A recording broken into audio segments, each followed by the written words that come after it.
All right, thank you. Welcome to the session. Thank you for joining.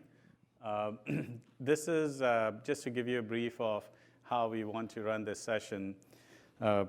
We will spend about 5 minutes. I'll talk about a Lenovo perspective of what we see in this segment in industry and where we see things evolving. This is not a session of Lenovo talking about their portfolio and products. You can always learn about that.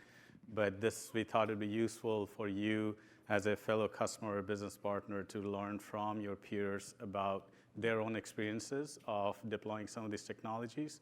So most of the bulk of the time we'll spend on just going over some questions around what they're doing in their environment and what challenges and why eye-opening key learnings that they had that they could share.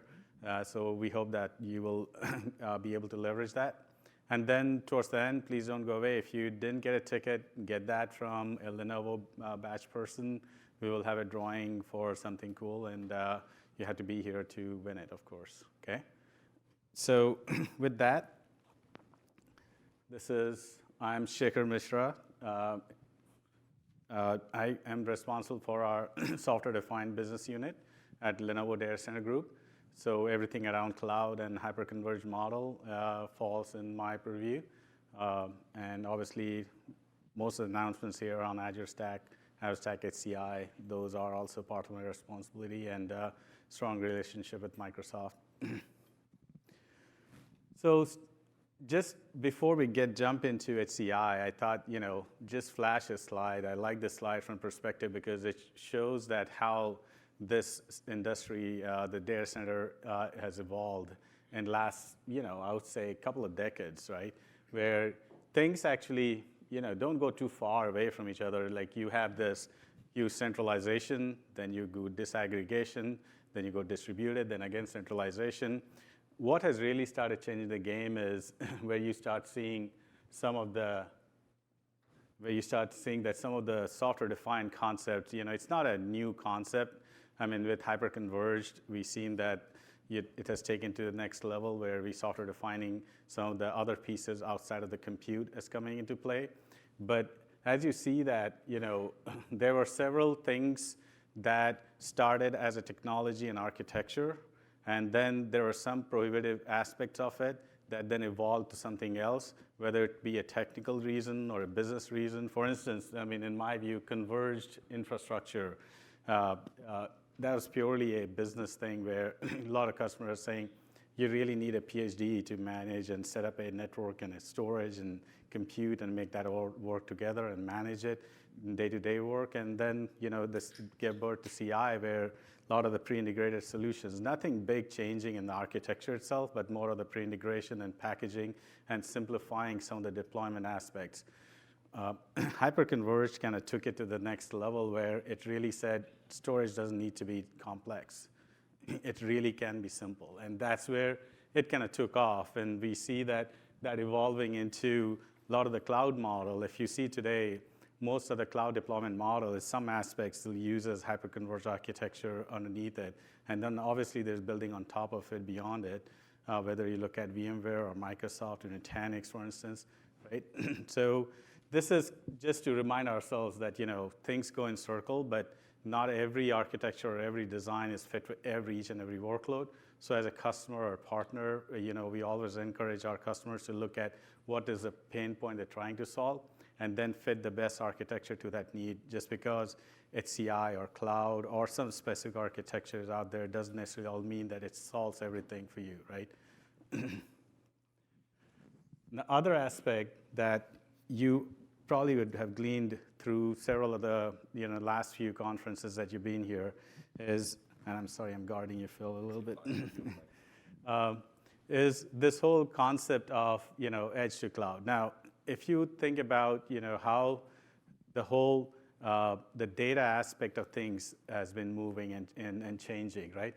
You had initially where there were data centers were kind of the center and hub of all the data, where you have big petabytes of storage, and that's where you crunch and analyze your data and make, hopefully make some business decisions coming out of those. And then a lot of that data then flew out to your end user customers as, whether it is through, some sort of targeted marketing or campaigns and things like that, right? Things have kind of turned on its head with this explosion of, a lot of multiple endpoints from which this customers can today acquire a lot of the data about their end user and consumer of their products. And they want to make sure that they're not only capturing the data, but also analyzing and making use of it and make further business decisions as fast as you can. There are certain use cases and segments where if the data is more than like an hour old, it's already useless for them, right? Even in some pieces, it's less than, and 10 minutes old, it's useless for them. So that is causing the whole shift around, a lot of endpoints around IoTs that we've been talking about, which is giving, in turn, the accumulation of all the edge devices, because not everything can be moved fast because of latency or whatever the things would be to your core data center right away. So drives a lot of the deployment of edge solutions. And one of those we talked about yesterday that you saw on stage about our latest solution from Lenovo around the ThinkAgile MX or the SE350, right? A perfect solution. You can put one or two node of these clusters and deploy it anywhere on the side of a room, and you don't need a network switch, and you can accumulate, from your endpoints a lot of the data, and then you sync it up to a lot of your endpoint and your core data center. A lot of other industries use the same concept. For instance, cruise ships. I mean, when they go out, imagine the amount of data that they can generate out of the captive customers they have packed in that one ship, and they actually don't have anywhere else to go. So they're, spending their money, eating, doing a lot of activities, and they accumulate a lot of that. And also the logistics are different things that are working on the ship itself. But they are nowhere in the sea, so they cannot just, put all that data right away and sync it. So they need some devices that are on board to capture a lot of this, and then when they get back, they sync up all of that. So there's similar lot of use cases around manufacturing, healthcare, and things like that. So what you'll see is a lot of explosion and reverse of how this data is actually going to flow, and ultimately going back to the data center, not the other way that used to be, right? So talking about HCI itself, when HCI took off, it's been about 4 or 5 years now where you started seeing it started a lot of the traction in the market. And when I started this portfolio about 4 or 5 years back, and we had started very small, very, focused use cases. Like most of the customers that we would talk to, they would have certain greenfield applications that they want to deploy, or, they want to just start fresh with certain applications. VDI was one of the top use cases, right? What we are seeing now is it is going beyond just the tier 2 applications. Now customers are so much more comfortable with HCI as a technology that we have started seeing a lot of the tier 1 applications and mission critical applications, like people leveraging SAP HANA running on HCI, blockchain running on HCI. So you can see that a lot of these new use cases coming up, and like the most recent, the HCI architecture around Robo and Edge is a perfect mix, right? You need a small footprint, you need a high-performing architecture, and you need the ability to scale when you need to. Everything what HCI can deliver, right? And that's why you see that a lot of these architectures started kind of extending itself to the edge use case in this matter too. By the way, if you're not aware, and we'll talk a little bit about that with Carmen, about the new badge concept that they have.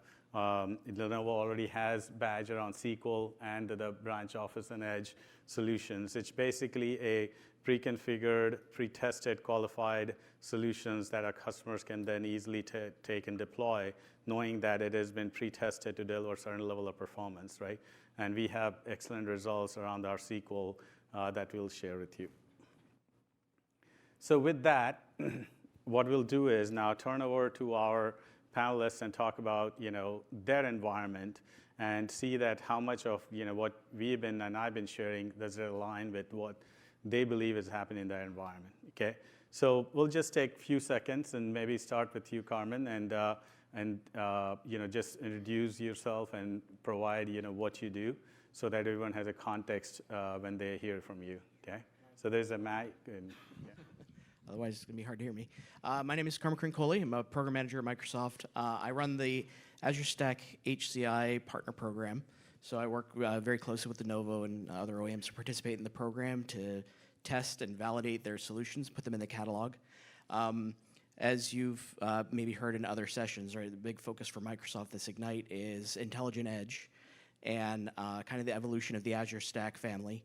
Azure Stack is now more of a family of solutions, right? There's Azure Stack Hub, which is known as just Azure Stack previously, about really having Azure in your data center and Azure capabilities and Azure APIs, and the same way of managing in intermittently connected or disconnected scenarios.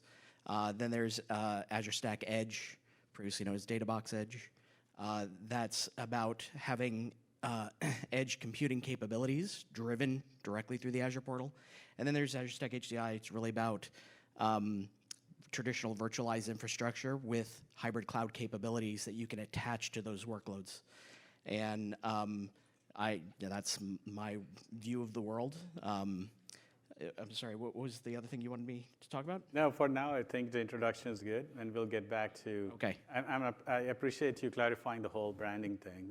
I'm sure a lot of people have questions about that. And we'll get into the workload stuff a little later. That was announced yesterday during Bernardo Caldas's session.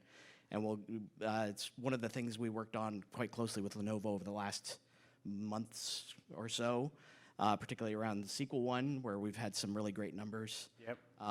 But they really have a lot of different use scenarios that we want and that we think Lenovo's hardware is really well positioned for.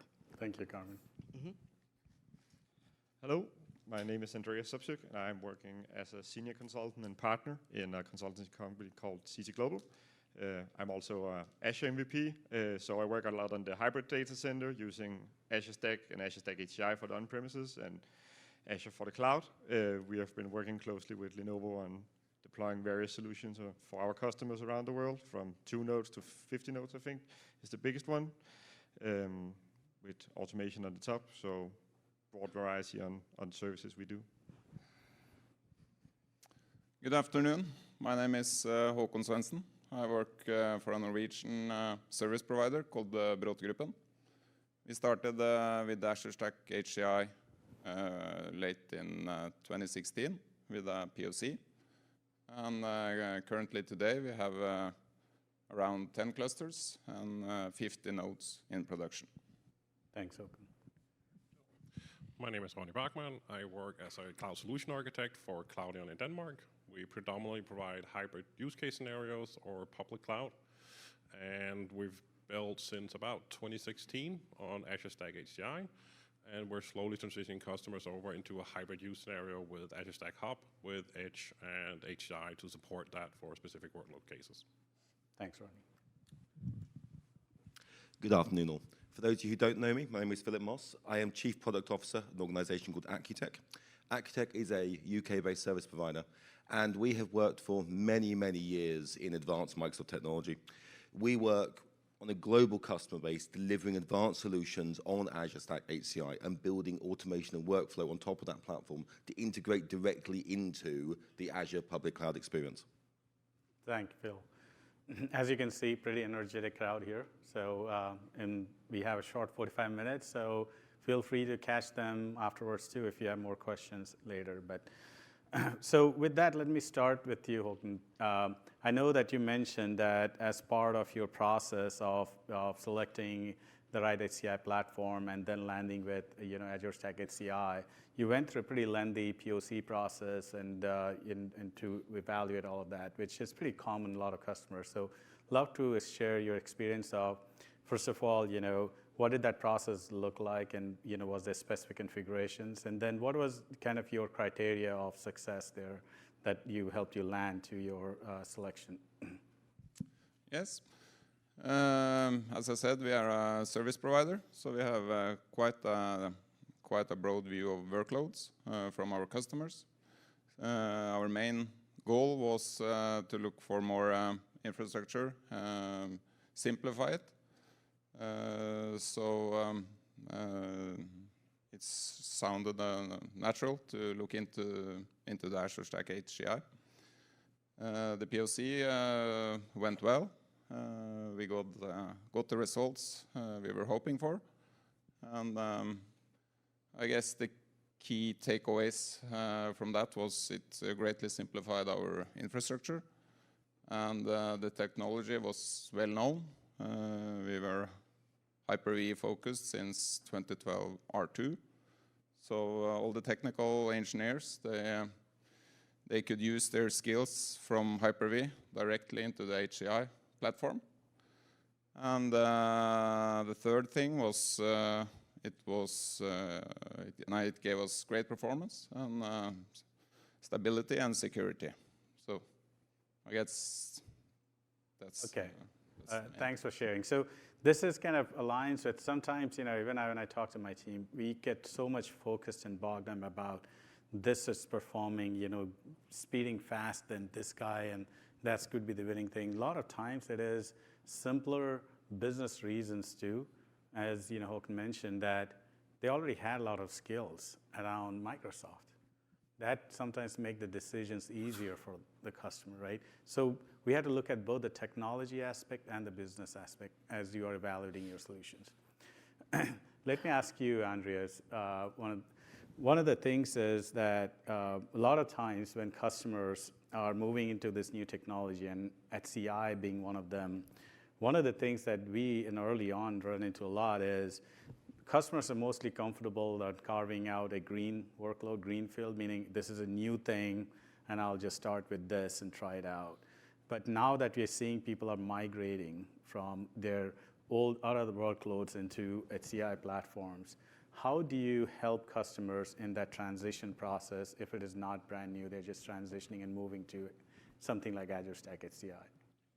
So most of the customers we have been deployed over the past few years has been existing Hyper-V customers that was looking at a natural transition to Azure Stack HCI to get a more simpler infrastructure, save a lot of money on not having to have a fiber channel infrastructure, have a SAN and all that.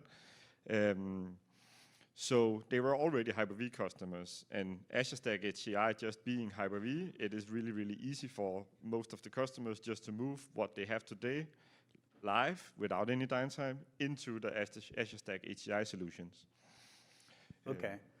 And other piece that I also wanted you to elaborate on, Andreas, since you have the mic, is one of the things about HCI is it focuses and solves you mostly, or at least what the customers look at is my compute and my storage problem, right? But a lot of the customers today are still deploying it either connected to a 10 gig and now maybe moving to 2500 gig switch networking, but that is still kind of outside of the scope of HCI. I understand that in your environment, you actually not only did the HCI, but you ended up doing the SDN deployment also. Can you talk a little bit about that? Yeah, so for all the deployments we have done for the past few years, we have only done the 100 gigabit implementation, simply because the price difference from 10 gig to 100 gig is so small. There is no use case for not going that way at all to be future-proof. And using the Lenovo NE132 switches, which is 32 ports, 100 gig port, I think, we have all the capabilities and all the offload technologies we need for the storage part, but also all the BGP features and flexibility and automation we need to implement the software-defined network layer. And not many people is aware of the software-defined network layer in Windows Server data center licensing. So when you have paid for your Hyper-V license, you already have the license you need for the Azure Stack HCI and the storage part, and for the networking part. So it's a natural move to software define the entire stack, and then you don't need to worry more about it, and you have the flexibility to scale and secure your workloads. That's a very good point, as you said, that you're already paying for something. A lot of customers, in my view, today are not using it. But was it really a difficult thing for you to set up the SDN piece of it? The SDN piece on its own is pretty easy to set up. You need to do the right network design from the start, so building out a spine leaf setup if you want to have the flexibility and scalability in the solution. If you don't do that, then it can be hard to scale. But once you have your physical network in place, the SDN part is really, really easy to deploy. You can quickly scale up and down, create secure networks, and get all of the, or many of the known security features from the Azure network into your Azure Stack HCI on premises. Okay, thanks. Let me come to you, Ronnie. You are in a unique situation. Like when I look at Microsoft's story, right? I mean, I feel that they have the most complete story here when you talked about my slide here earlier from public cloud to on-prem to edge, that whole covers, right? And you have a unique where you have pretty good large-scale deployments where you help your customers not only on Azure Stack HCI, but on Azure Stack also, right? So do you, from your deployments and experiences, have you seen that there is a synergy when customers are adopting both of these technologies between them?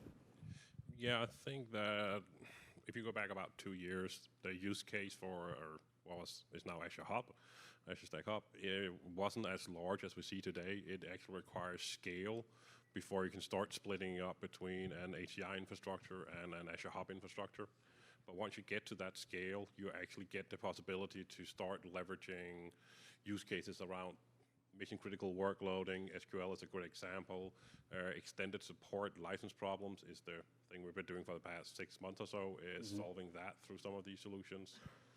And it becomes a lot more about finding the right combination of hybrid cloud rather than you going all in on one or the other. So it's more of a component-based infrastructure that we start seeing specifically for customer cases. Okay. So do you see like your customers, do they adopt Azure first and then they're slowly moving in that direction? Or do you, I mean, is there a pattern there of how some of these work? I don't think there's a one generic pattern that'll fit everybody, but I think it's a lot about people seeing the benefit of public cloud, but having restrictions, whether that being financial services or robo-sites, low latency problems, or remote offices, whatever the reason is that you have that you can't necessarily go to public cloud. This is where Azure Stack and Azure Stack HCI and edge casing, this is where you need to start thinking about these cases differently, and you can actually solve these problems really, really effectively today. Okay. You couldn't do this 5 years ago. You simply didn't have the options of it. Okay. So a lot of new technology has come out that is available today that you can actually sit down and use to solve these edge cases. Okay. Thanks, Ronnie. Let me come to you, Phil. I mean, Phil is one of the guys I met to him here, and he's like the most enthusiastic HCI guy here. You can tell, right? So the obvious question to you would be, I think, to give your perspective around, like when I look at this segment, there's a lot of different HCI solutions. Actually, there used to be a lot more, right? And then there has been consolidation, and there are several HCI stacks and pretty good, respectable stacks in the market. But you have kind of looked and kind of compared and have a perspective on what you believe is the benefits of Azure Stack HCI that you want to share. Sure. So let's go back a step. We work with a lot of organizations around the world, and organizations, when they're looking at the infrastructure solutions, go through this evaluation. They're saying, we need performance, we need cost, we need efficiency. And they look at multiple platforms. They look at other vendor solutions, which have their pros and cons. But time and again, we are seeing that Azure Stack HCI always wins on highest performance on commodity hardware, running on ThinkAgile MX, delivering all the solutions and capabilities in one box. There isn't that extra license for software-defined networking. There isn't that extra license for storage. Hyper-V is in box. And remember, there's also those enhanced capabilities like security built in within the solution. And both of those factors, that performance coupled with everything in the box, delivers an ROI calculation that is significantly better than other vendor offerings. And what is interesting is, when we started doing this, our foundation is being a service provider. And service providers, and I share the floor with many of them, my fellow cohorts in this industry, we're always fanatical about driving down cost and delivering solution. And it was the service providers who embraced Azure Stack HCI. They recognized those cost and performance benefits. But as the market and the technology has matured, we've now seen broad engagement around multiple business sectors and multiple sides of organization. And we are seeing that accelerate month on month on a global client base.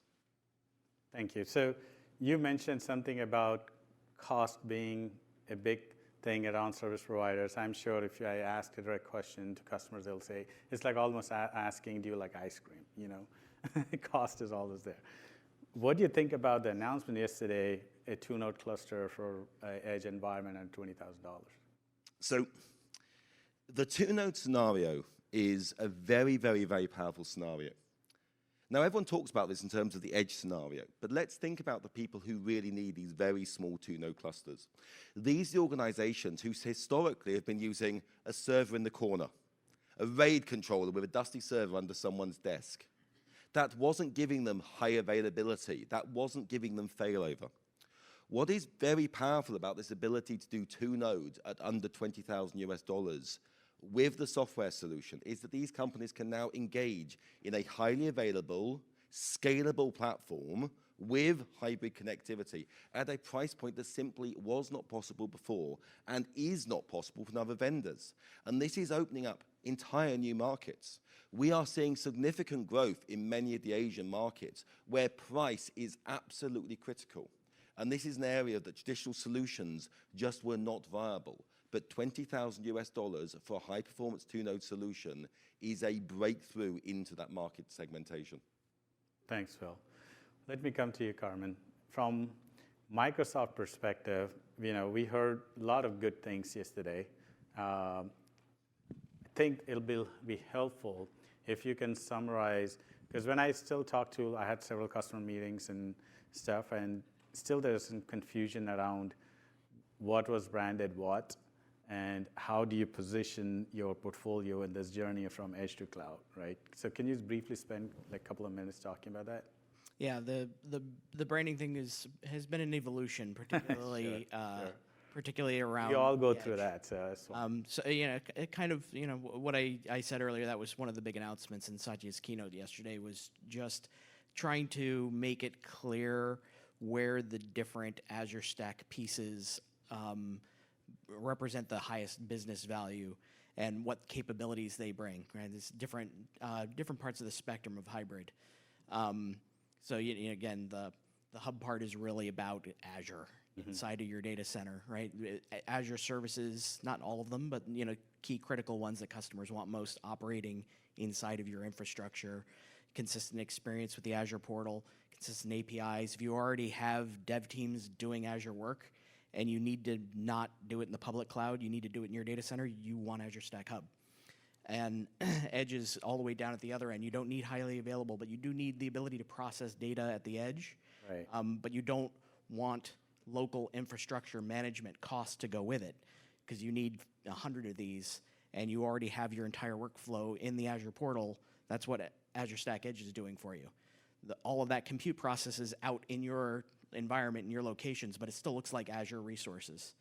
And then HCI is really about like more traditional IT practice. You're modernizing existing infrastructure, right? You're replacing aging infrastructure. You need the ability to bring in hybrid services to that infrastructure in a quick and easy way, while still maintaining compatibility, maintaining legacy systems that you just don't have the ability and time to modernize. So we let you modernize around a fast, reliable, affordable HCI infrastructure, and then easily attach hybrid services from Azure to that infrastructure. Okay, that makes sense. One of the things, other aspect that I showed earlier was your badge program. Yeah. Can you talk a little bit about, you know, what is the benefit to a customer of having a program like that? Sure. Well, if you think about it, when we launched Azure Stack HCI, it was really an infrastructure program, right? And infrastructure is great. I'm assuming most of the people in this room like working with infrastructure, and that's why you're here to hear about it. But it's very generic, right? It's a building block. It doesn't, in and of itself, solve customer business problems. And most of you, when you go to work, you're tasked with solving or fixing a business problem. So we wanted to kind of close that gap and not just say, here's a really fast node that can do anything you want it to do.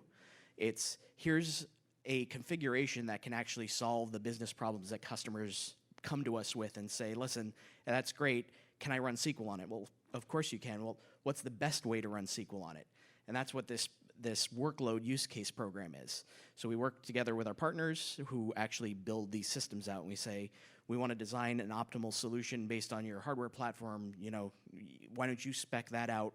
We'll give you the Microsoft best practices. You provide the hardware best practices and configuration. We'll document them, provide them to customers, so they can go to the catalog and say, I'm looking for a SQL solution. Which ones are available from Lenovo?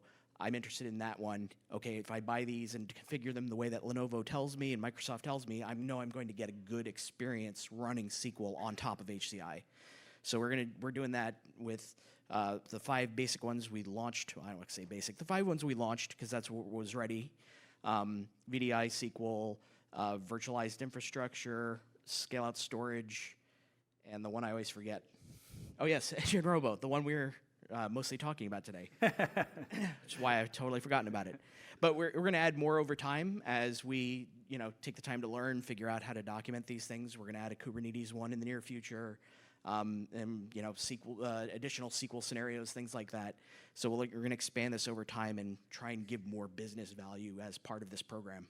And that's an excellent point. I see that is a great benefit for our partners and partners like you guys who are actually our service providers to your end customers, that you have some sort of a guidance where, hey, if you need a SQL workload to be run, then you know that where you can start with. So that's great. Thanks. Let me come back to Håkon for a second. So you mentioned that in your environment, not only you did the POCs, right? But you have several clusters, and your cluster size is relatively smaller. You said about 5 nodes cluster. So is there any decision criteria goes when you are deciding on how big a cluster size should be? Because at the end of the day, you are kind of helping or hosting your end customers, right? So is there any decision criteria of cluster size, or is it just something that you just follow that fixed pattern? Yeah, that's a good question. We started with the POC, so it was 4 node back then, and actually it's not a hard limit for us. We have also been running 8 node cluster for some time, but for the moment we find it a good balance between the number of virtual machines inside a cluster, and since we're a service provider, we like to group some workloads around the clusters as well. Okay, so basically common workloads, so you can maintain the configuration aligned to those workloads. Yeah. Okay, makes sense. Andreas, when you were talking about software-defined networking, one other aspect from a HCI perspective, which is one of the big value proposition of HCI, is manageability, right? And understand that you do some unique things around the manageability, not only the day 0, but the ongoing day 1 that helps your end customers. Can you talk a little bit about that?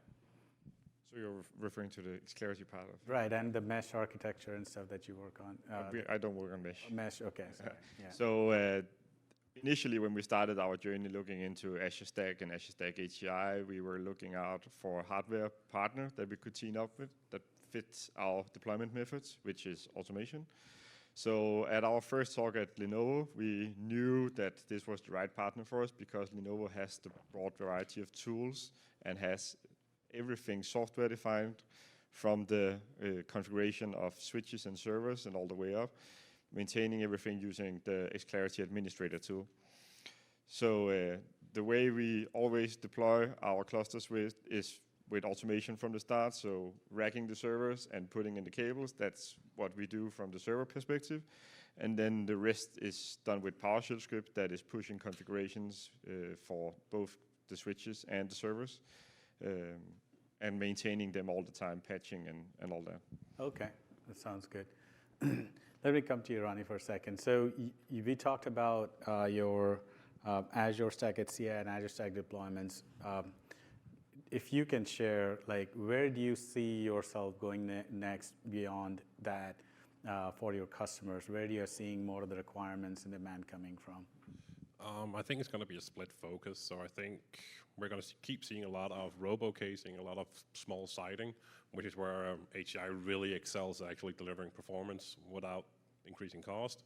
And then I think we're going to see HCI really fill out the gap around their high-performance workload, predominantly database services, VDI services, these very unique workloads, and you're going to see the big blob of your infrastructure move over to Azure Stack. It's a cost-effective platform if you don't need high compute performance or you don't need very specific workload run. I think it's going to be a hybrid use case as we see today, where some stuff in public cloud, but a lot of stuff still consisting in hybrid cloud, and a lot of it on MX solutions or SMX solutions. Okay, so makes sense. A lot of what we see today, but I think it's going to accelerate a lot. At least that's what we're seeing. We're seeing a larger increase in demand for actual solutions to be delivered. Okay, all right, thanks. Phil, let me come to you. Given that we just talked about, public cloud, hybrid, one of the things that, we get asked a lot when we are talking to end customers who are in their journey and deciding this whole, how do we get to the cloud bandwagon, right? Because there's a mandate either coming from, hey, are you cloud ready? And most of the time they don't even know what does cloud ready mean. So from your perspective, when you are talking to these varied customers and helping them, can you talk to what is the key decision criteria that help them decide, hey, I need to go towards public, I need to go towards hybrid, or I'm happy with HCI, and how do they land to those? That is a wonderful question, right? And a question I receive many times a month. What is interesting is, and I'm sure many of you have in this room experienced this, the CEO says you've got to embrace cloud. So you go and embrace cloud. And what I've seen over the last few years is many organizations have put everything into the cloud or have spun around, flat spinning, not sure what to do. And what is important, and I talk about this a lot with organizations, is there are services that are logical to run externally. Great example. Productivity services like Office. That is a much better service to run externally to an organization. There are also services, though, that are better to run internally, to run on-prem, when either latency or security or geo-sovereignty are critical. Those are the applications that are logical to run internally. And then when I work with organizations, it's really important to help them understand that then when they can leverage hybrid is when they can drive down cost by leveraging hybrid. For example, moving back up to hybrid-based cloud services on top of Azure Stack HCI. And then it becomes much easier for organizations to understand this is the infrastructure I run internally on Azure Stack HCI. These are services I consume via a public external cloud of some description. And these are where I take hybrid synergies. Because at the end of the day, we're all trying to deliver working productivity solutions to our users and not have our CEOs going, you've just spent too much money, let's save more money. And at the end of the day, this is what we all want to achieve. And by taking these simple decisions, we can resolve those conflicts and plan better infrastructure solutions. Thanks, Phil. That's very good. Anyone want to add anything to that, or from your perspective? No? Okay. I want to open up as any questions from the audience. There is 2 microphones on 2 sides. If there's anything, or you can just scream. That'll work too. No we questions? cannot see a thing, by the way, due to the lights. If you raise your hand. So how many clusters are you running? Today we're running 10 clusters. And from 4 to 8 nodes or what? Yeah, right now it's 4 to 6 nodes, the mix. Okay. So Andreas, what about the S10 solution? What is the purpose of that concept and how many clusters are there? So we have just deployed a new customer in Norway that is a service provider delivering managed services for around 2,000 customers, I think. And they, of course, want to do some micro-segmentation between all these customers. Instead of doing VLANs all the time, they wanted to have a software-based layer. So we have 3 10-node clusters with full 100 gig backbone and a Lenovo-based buy and leave setup for the network to give them the flexibility and scalability that they are needing right now. So if I may, I'm going to just let you double tap on that for a second. What was the key driver to move away from VLANs to SDN? Was it cost and flexibility? You know, I think it would really help the audience to understand why the customer wanted to move away from those rigid networks. It was mainly the microsegmentation part, so the ability to create VM-based AGLs and VM-based network quality of service to ensure the performance of the VM as well. That follows the VM instead of following the VLAN, because essentially decouple the network management from the infrastructure layer into the software-defined layer. That's the whole point Exactly. of, Yeah. that makes sense. Instead of having a central firewall being the never-ending bottleneck that you need to scale, and firewall capacity is usually very, very expensive, they can use then the AGLs, port AGLs on the VM instead, and control that more flexible, spinning up new workloads, scaling more networks for their customers. That's great. One other thing I wanted to highlight, you mentioned that you guys went to 100 gig. Just raise of hands, how many of you already have 100 gig networks in your environment? So I can't see all hands, but I think it's about between 5 to 8 maybe. So that's what I would have expected, frankly. So was there a decision criteria that so you mentioned the cost, right? And you know that you got the switches; they were not too much expensive. But are you seeing a lot of incremental value of getting onto a 100 gig backbone? Well, if we take the first is the price. For 4-node installation, the price difference from 10 gig to 100 gig is $2,000 to $3,000 for the entire installation. Wow. So it's more or less nothing when you look at that. So it's about being prepared for the future. And since the network is our rate controller in storage spaces direct, we need that bandwidth to ensure that we don't get any congestion issues. So that gives us more than enough bandwidth to be able to scale both the storage and the network at the same time. So in the installation we just did, which is based on some Optane cards for all flash and some hybrid for the non-SQL workloads. We can do full storage speed, so around 8 million IOPS for a cluster, and still get 50 gigabits throughput inside a VM on the virtual network at the same time. And you raise a very good point, because a lot of times when people are deciding this, there's this legacy mentality that what Ethernet and SAN age, right, where they're thinking that, oh, I used to have 10 gig and that was plenty, but at that time you were only running your IP traffic. You're now running your data traffic also, and people forget that. By the way, where is FCOE? I don't hear about that at all nowadays. Legacy technology. Yeah, legacy technology. I think I'm going to really stress this. I'm going to stick my engineer's hat on for a second. All of you, when you think about your designs, the east-west networking is now your primary data transport plane. I cannot stress how highly important it is to have sufficient capacity to drive that. If we look at the modern disk performance subsystems, NVMe, high-performance SSD, they can drive I/O at a level that your networking is now your performance bounding box. And as you're seeing here, adopting 100 gig is absolutely critical as we move forward into these pure solid-state node generation of solutions. Thank you, Phil.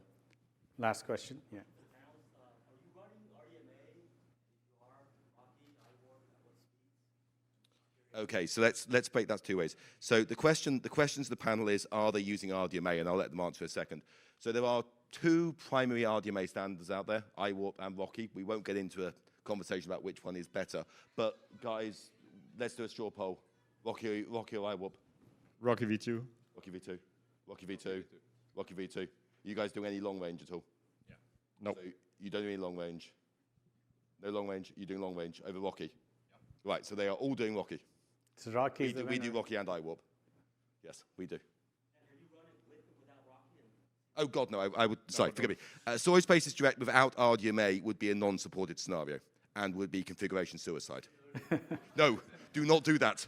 That's not true. That's not true. It's supported without RDMA, but there are skill limits that you should be aware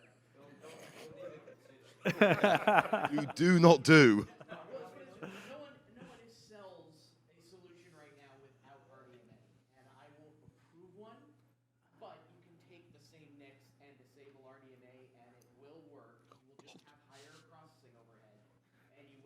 scale when it's suitable. So Are you paying extra for RDMA? That's the question. what's that? Are you paying extra for RDMA on those NICs? Is it like a software license? Already baked into all these solutions. Then why won't you enable No, it? no It's a vendor, no-brainer. no vendor's going to sell one without one because it's the only way that you can reasonably take one of these solutions and say this will scale from all the way from 2 nodes to 16 nodes. So it is possible to operate without it, but I would say from a Microsoft perspective, we would be very nervous the second you added a 5th node to a non-RDMA cluster. But it's supported, and there are scenarios where we would actually suggest it, particularly if you have a switching setup that is not capable of handling RDMA flow in the way that's necessary. You can actually have a worse experience with RDMA in some scenarios, in which case we would rather you upgrade your network infrastructure to fix that. But it is possible. I'm just saying, don't walk out of here and be like, oh my God, Microsoft, we will support you. We just don't want you to do it. So don't use it. So bottom line, you're saying don't do it. All right, I think we only have time to do the draw, and that is in that bowl. Okay. While I'm doing this, let me ask you, Carmen, are you in the engineering team or the marketing? Because this sounded like engineering told you, no, it is not supported, but you marketing say, we will help you, but don't do it. No, I'm engineering, but Okay. But I had to act as my own marketing for a year and a half, so I can put on a marketing hat when I need to. So the technical marketing team. No, I'm actually engineering. I sit right next to the S2D team. Is the last 3 numbers is good, if I say that? 713? Anyone? You have to shout because I can't see if you are at the back, even if you raise your hands. So I'll go to the next then. 731, just reversed. Oh, okay, we got a winner.